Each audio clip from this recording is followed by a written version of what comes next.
Hello, and thanks for joining our Wednesday webinar here at the South Carolina Department of Consumer Affairs. I am Scott Cook. I'm the Communications Director here at SCDCA, and today we're going to be talking about summer scams. So we'll be kind of talking about some of the things that we're seeing and some of those scams that kind of pop up typically this time of year. So we'll kind of go through some of those and talk about ways that scammers are out there trying to steal money and get personal information this time of year.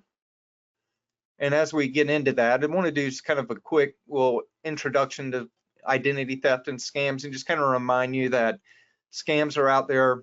They're contacting people through a lot of variety of methods.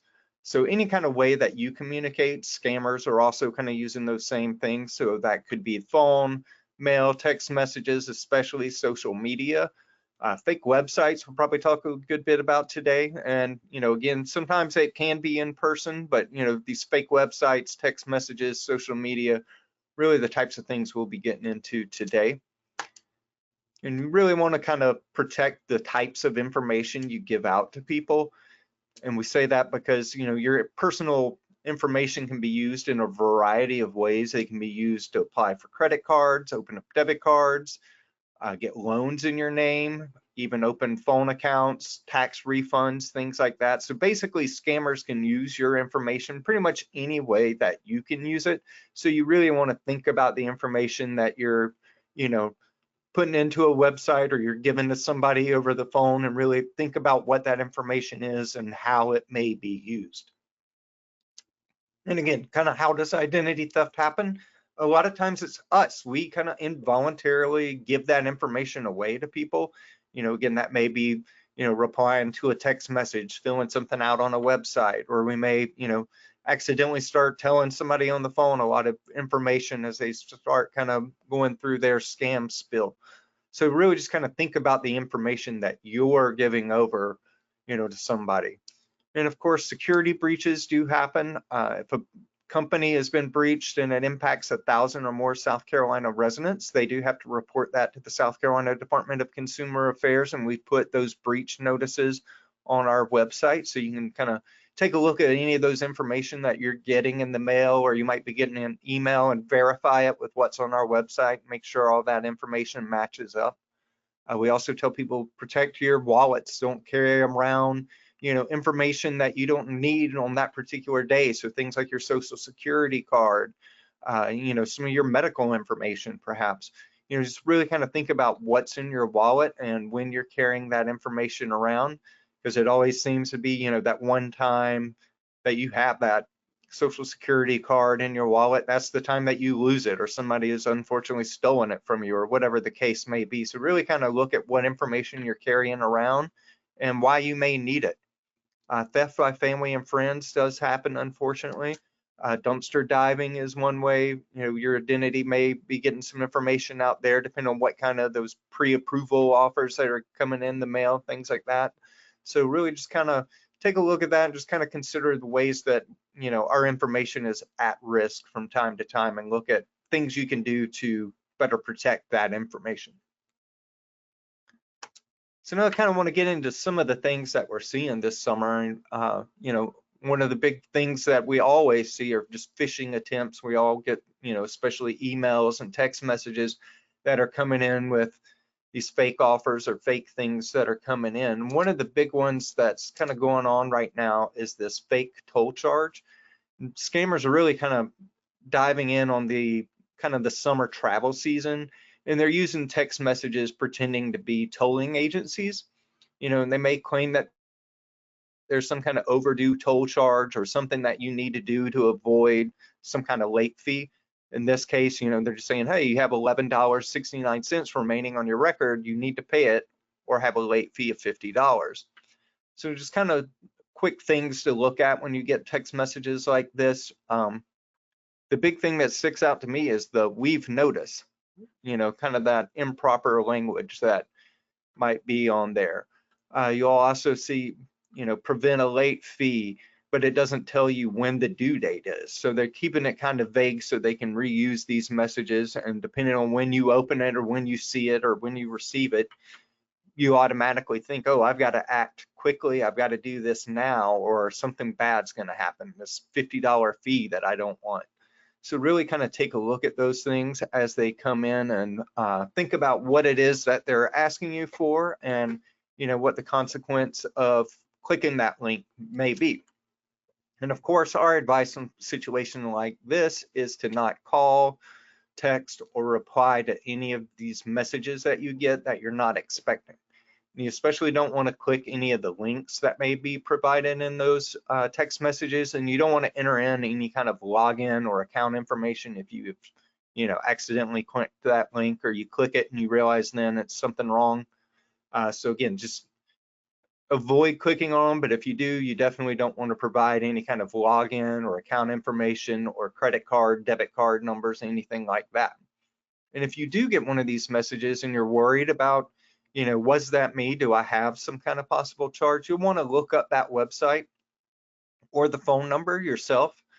You're not going to want to use the links or the phone numbers that are, included in that message. So you may want to go do an online search and see what the phone number or what the real website is for that. And you want to use those trusted, verified links that you've looked up yourself in order to kind of take a look at those types of situations.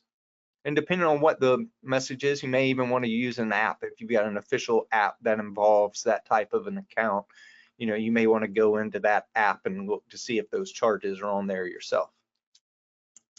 And with the case of the toll scam that we just showed you, one quick thing you can do is just an internet search, just kind of like I said. This is one that I did with Google.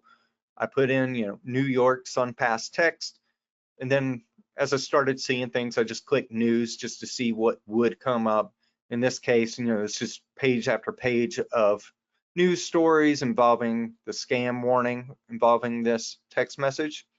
So you may also, as you're doing these kind of internet searches, you may also want to put in the name of that company and just simply put the word scam after it and then see what comes up. So this is kind of an example of one of those situations that we did in this case. And sure enough, there's a lot of stories and a lot of things out on the internet about this being a scam. So that's one thing you can do real quickly to kind of verify these types of things. And kind of one of the other scam messages that's coming up right now a good bit are these wrong number text. And it's kind of what we call kind of a conversation starter that scammers will use. And basically they're just trying to see if you'll text back or if you'll respond.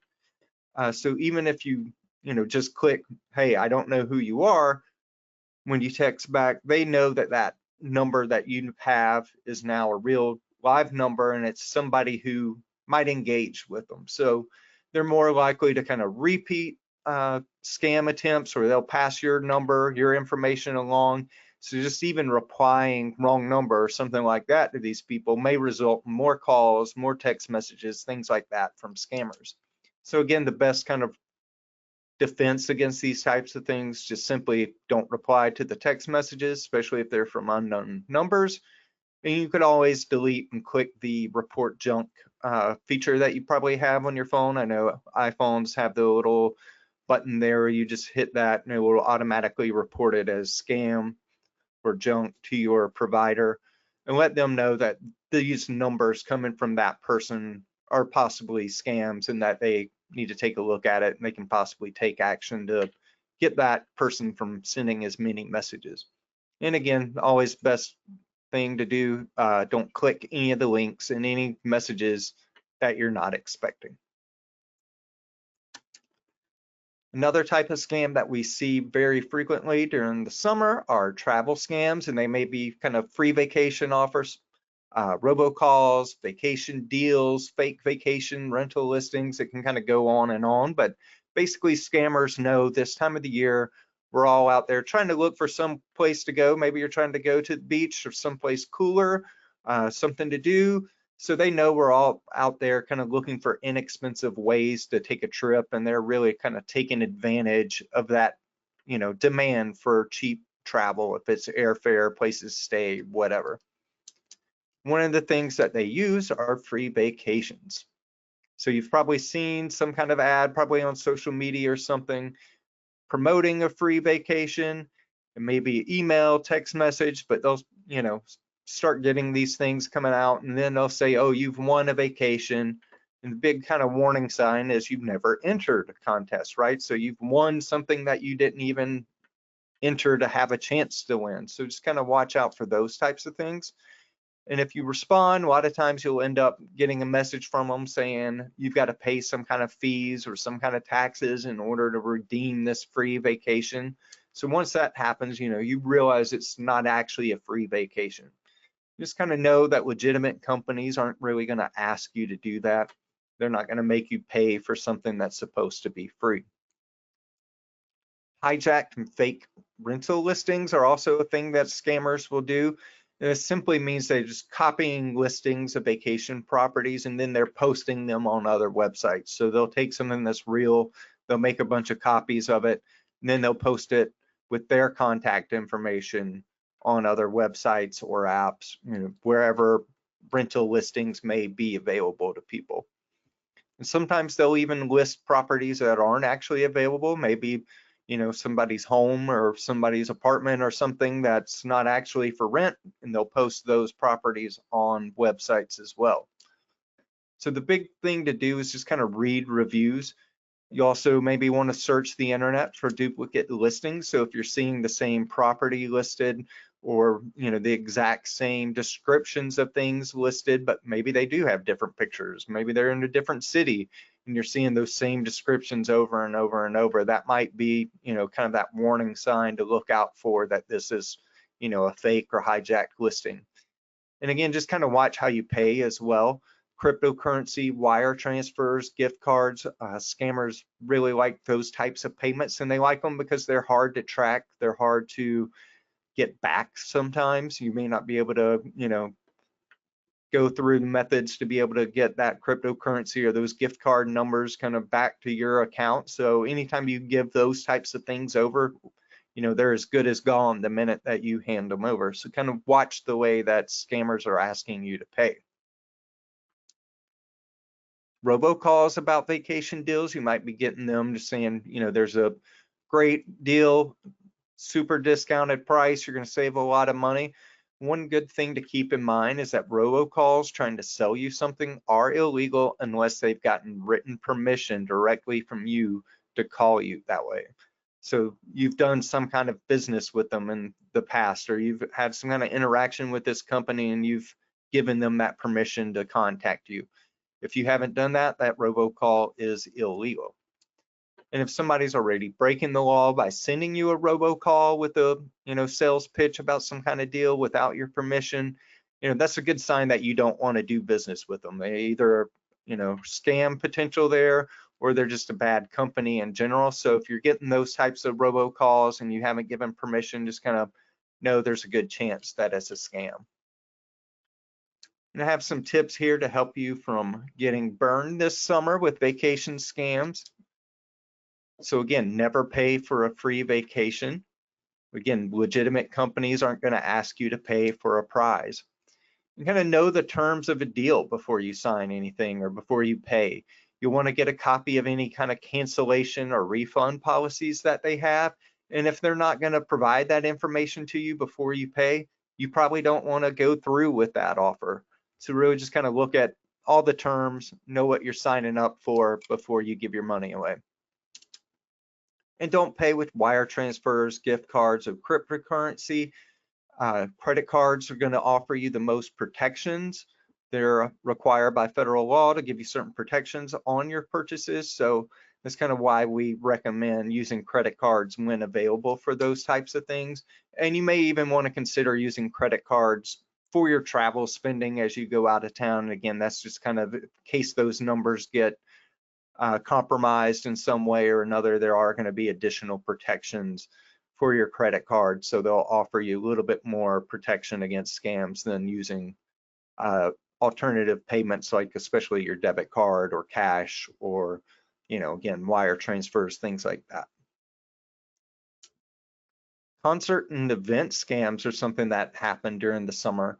And that's just because a lot of us want to get out of the house during the summer. We want to go out and do things. So it may be a sporting event that we're going to, or plan to attend a big concert or some type of event that's going on. And scammers kind of take advantage of that high demand and they're going to target people who either want to try to find something that's hard to get into, or maybe you're just trying to, get that ticket for cheaper. And that's kind of really when scammers really start to target these types of things.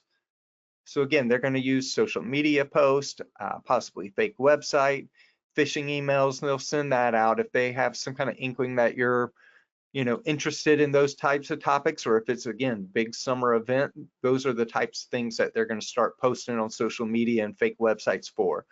Scammers don't have a problem running advertisements on social media, or even, on websites that you might be clicking on. They really will spend a little bit of money thinking that they've got that promise to make, even more money on that. So they may spend just a couple $100 on a social media ad, knowing that if they get enough people to click on that, they're going to make thousands of dollars, right? And probably some of that money they're using on advertisement is probably stolen or gotten through a fraudulent means anyways. So they're not really worried about losing that money if they're running these fake ads and things like that. So really just kind of take a look at those ads and know what you're getting into before you click them. And again, scammers are going to claim to have access to hard to get tickets, and they may offer deep discounts for things like that. And a lot of times with tickets and event scams, they may ask to be paid through a payment app. So they're going to use all the payment apps that we all use on our phone. They're going to kind of use that. And again, a lot of times it can be hard to trace, where they've somehow, breached somebody else's account. They're using those stolen accounts or hijacked accounts to be able to run these scams. So just kind of really know that that's a potential risk whenever you're using payment apps to buy tickets for things like this, if you're buying them through a third party.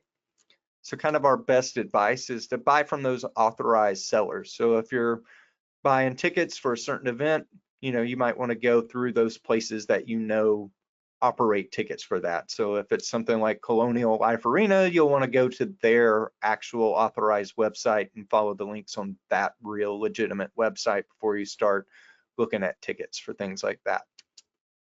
And again, if you're doing this online and you're buying through a site and you're not really sure, you might want to just double check the tickets that they're claiming, make sure the time and date and everything on that are correct. And you'll also want to make sure if there's seat numbers, things like that, sections of a venue, you might want to make a look at those and just kind of make sure that those sections and those seats actually exist, that they're not trying to sell something that's, completely made up. That might be a warning sign with that as well. And again, pay with a credit card.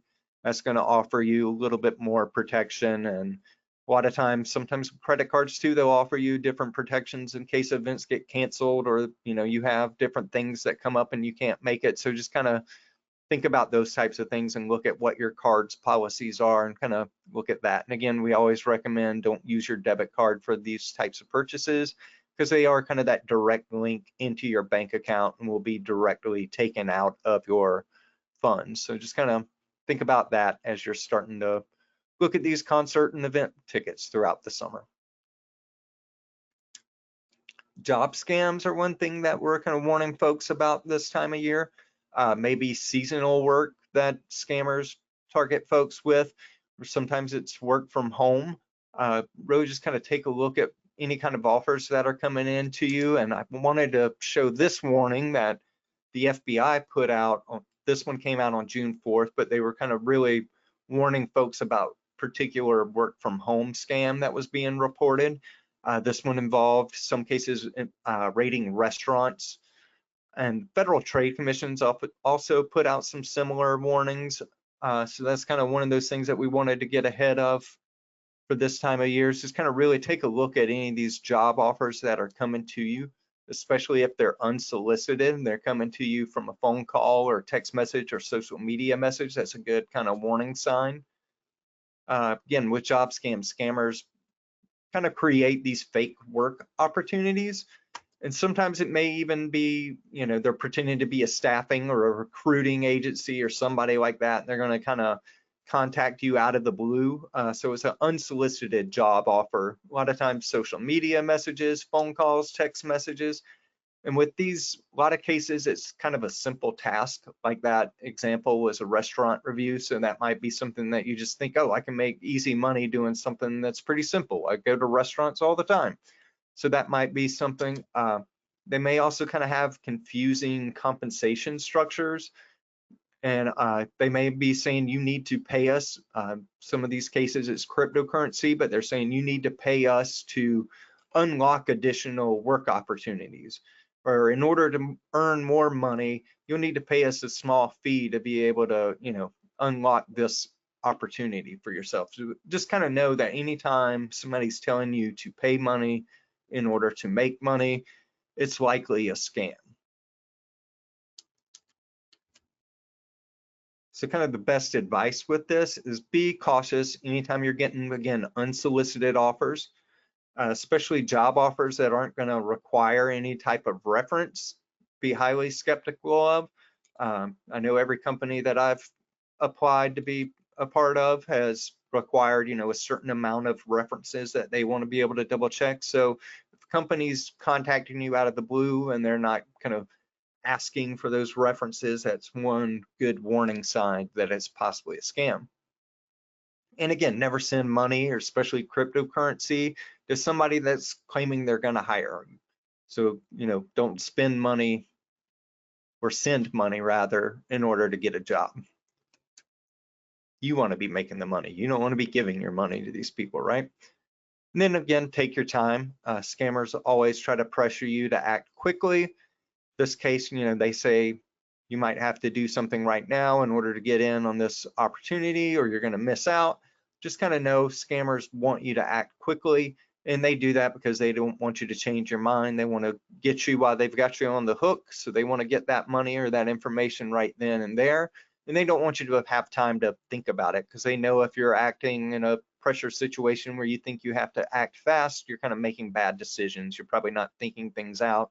And they especially don't want you to have time to talk to somebody else to, be able to kind of see that it's a potential scam out there. And again, scammers always promise big money for little work. So big money for a little work in this case would be something easy to do. One of those FBI examples, it was just kind of going in on a website and clicking buttons to kind of optimize things. So, anytime you're being told you can make a lot of money by just doing something simple, kind of think twice about it. We're going to talk a little bit about disaster and kind of storm scams. So a lot of times, hurricane season right now, you might start to, especially if there's damage from any kind of thunderstorm or, hurricane, something like that that comes through. We know these repair scams start to pick up after those types of events. So we really kind of want to look at home improvement scams and things that you can kind of think of. And it's always kind of best to talk about these things before you need them.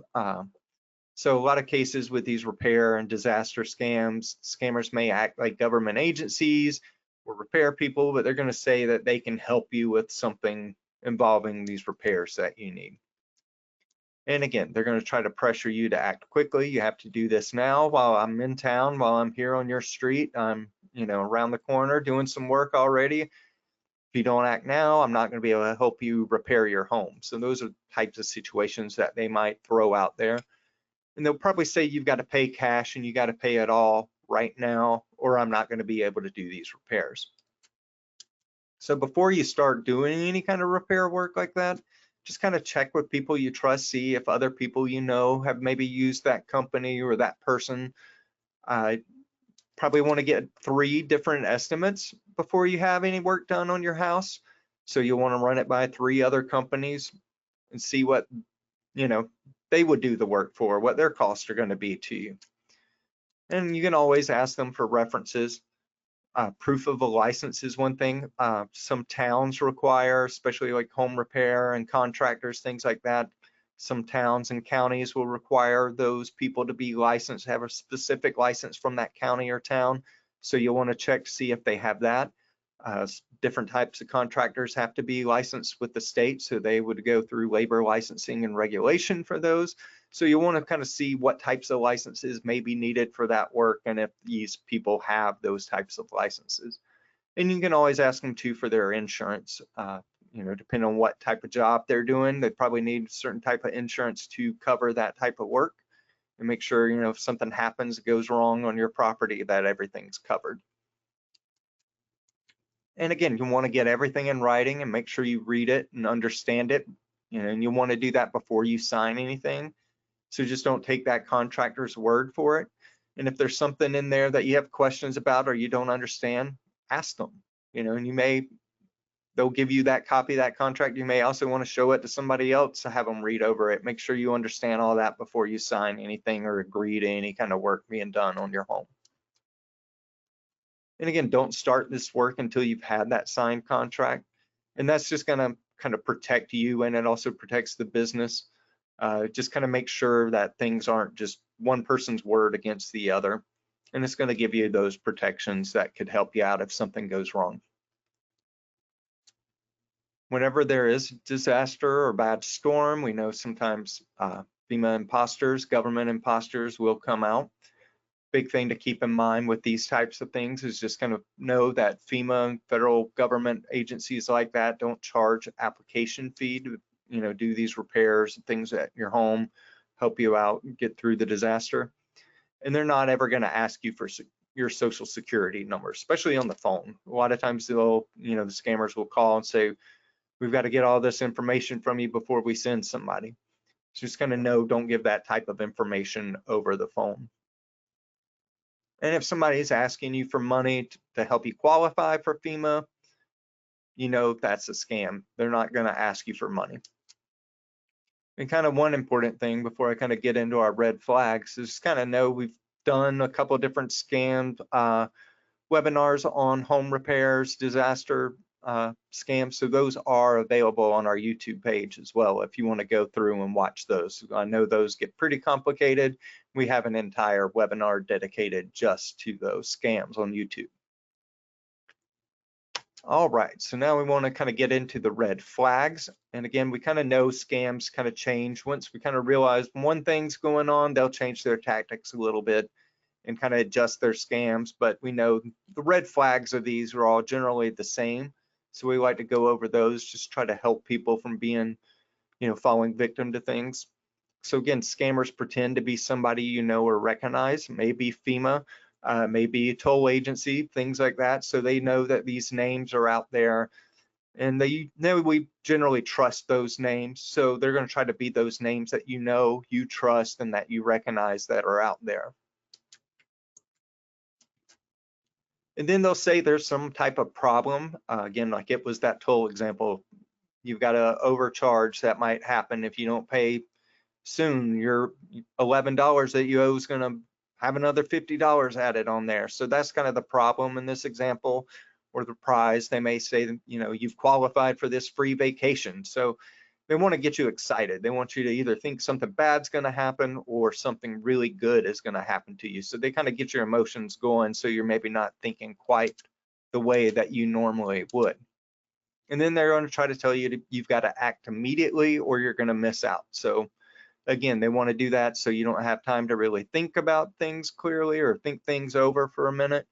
And they know when we're acting fast, we're making bad decisions. And they don't want you to talk to anybody else. So any of these times that there's this pressure to act immediately, that red flag should go up, and you kind of start asking, why do I have to do this right now? And again, scammers want you to pay in specific ways. Those cryptocurrency, wire transfer, gift cards, prepaid debit cards, things like that. And again, a lot of that is just because they know that it's hard to trace. And they know once you give those numbers away, they can kind of cash that money out. It's in their account, they've got it, and they can do whatever they want to do with it. So just kind of know cryptocurrency, prepaid debit cards, gift cards, wire transfers, those things can be hard to get back once you've given it over. So really kind of think about those situations before you hand those types of payments over to anybody.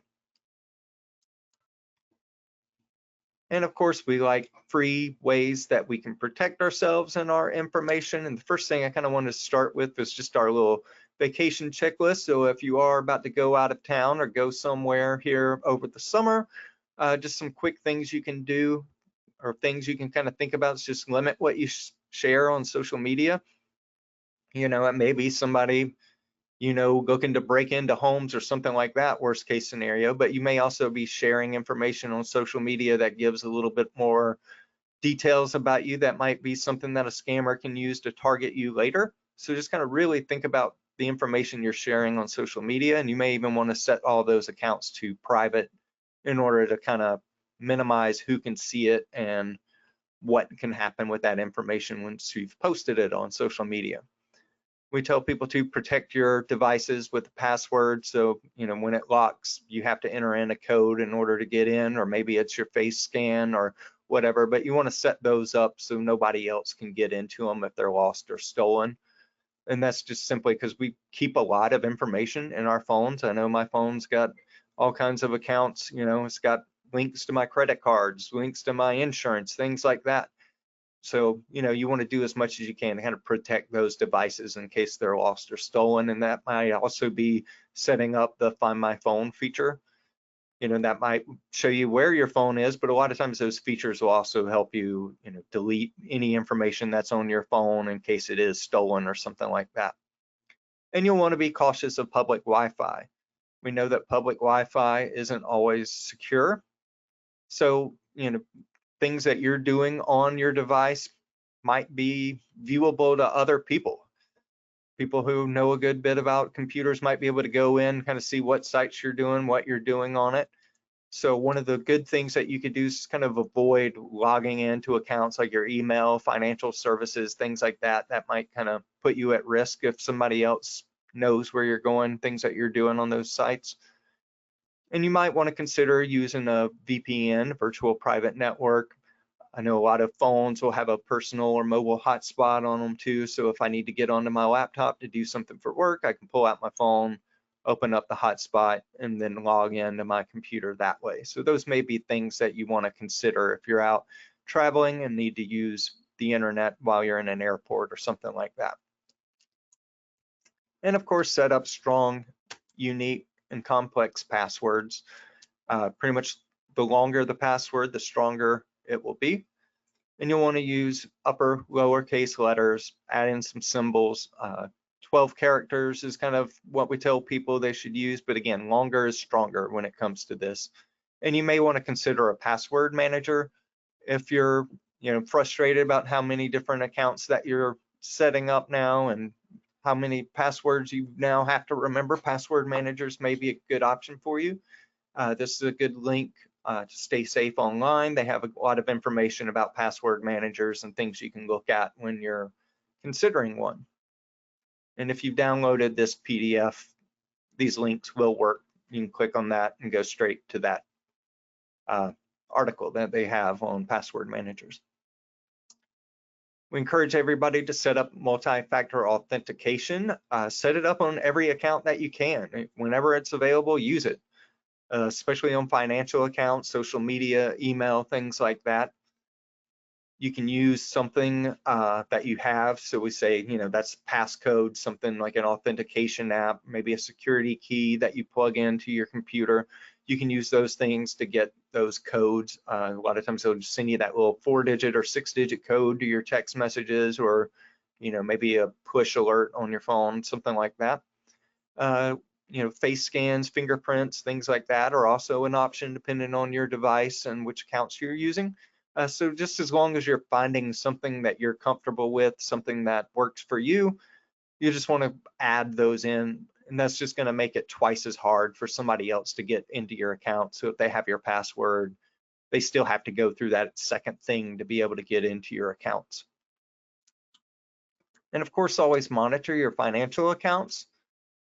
So you'll want to go into either your bank or credit card apps or their websites and kind of take a look, make sure there aren't things that are going on. But you can also set up these alerts that might send you a notice if you're, maybe your account is below a certain amount, and then they'll send you a text message or an email or whatever you've got it set up to do. They might send you a notice if somebody new has tried to log in from a device that you've never used before. And a lot of times that's just so simple as this use alerts that might come through like your banking app or something like that.